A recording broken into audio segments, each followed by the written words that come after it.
Welcome to Go Big or Go Home. Ooh, I like it. It's our very first episode, and I'm pumped. This podcast, it's all about diving deep into fascinating ideas. See what we can learn, what we can apply. Think of me as someone who loves to break down those intriguing concepts and, make them understandable and, super interesting. And I'm here to help make sense of it all, I love connecting the dots, seeing the bigger picture, and of course, figuring out what it all means, right? Exactly. And by the way, we're both coming to you from bigref.org. We're all about thinking big and shaking things up a bit. Absolutely. And speaking of shaking things up, today we're going deep into the world of marketing. Ooh, marketing, love it. But we're exploring a concept that, might surprise you. The power of perception in shaping value. It's a good one.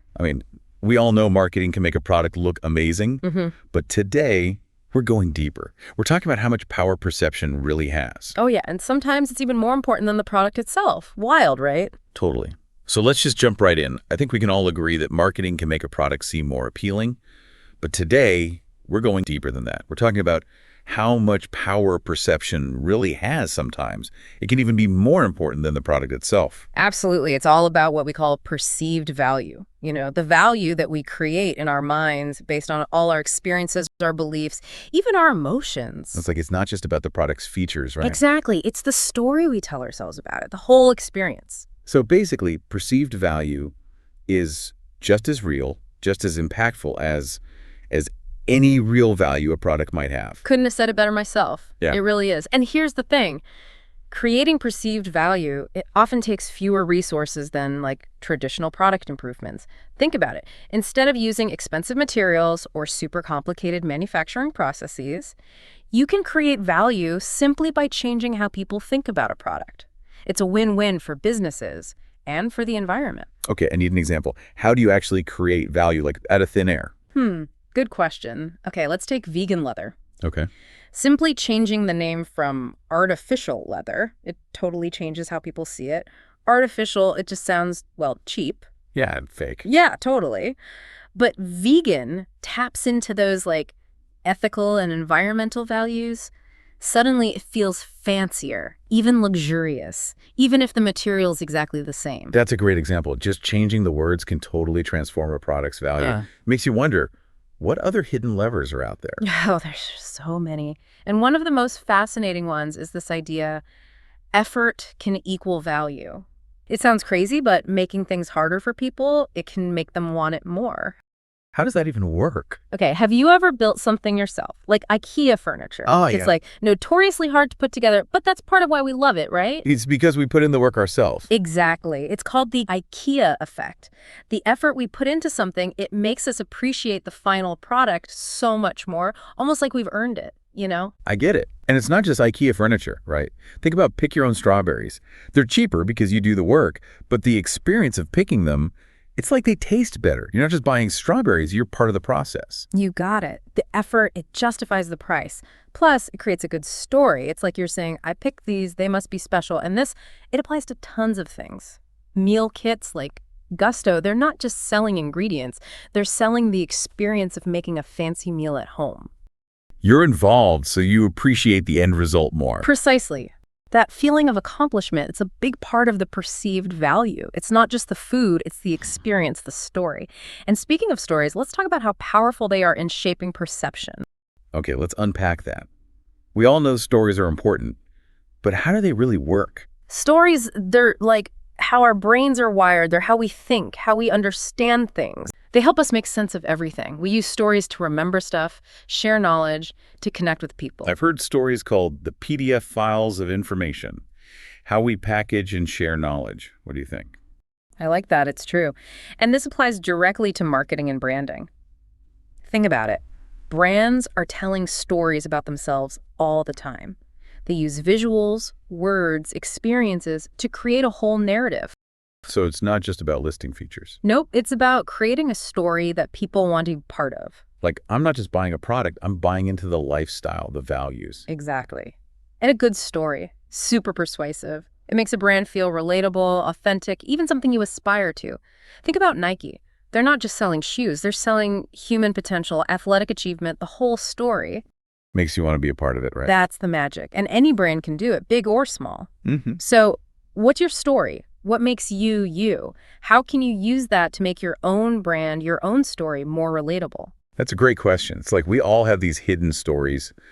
Sometimes the most unexpected ones are the most powerful. And I bet this connects to scarcity too, right? Like limited edition stuff always seems more desirable. 100%. Scarcity is another super powerful tool to shape perception. When something's harder to get, our brains think it's more valuable. Like those lines for the newest iPhone, even if it's not that different. Apple, they're masters at this.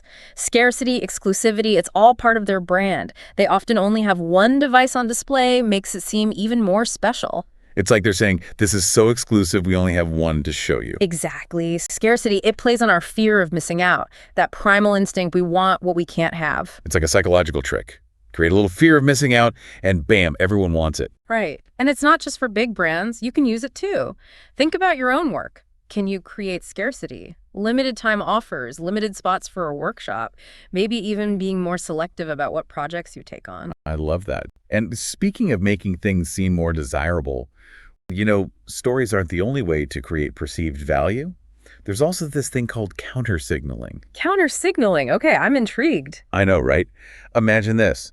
A brand new professor, they might wear a suit to a conference, right?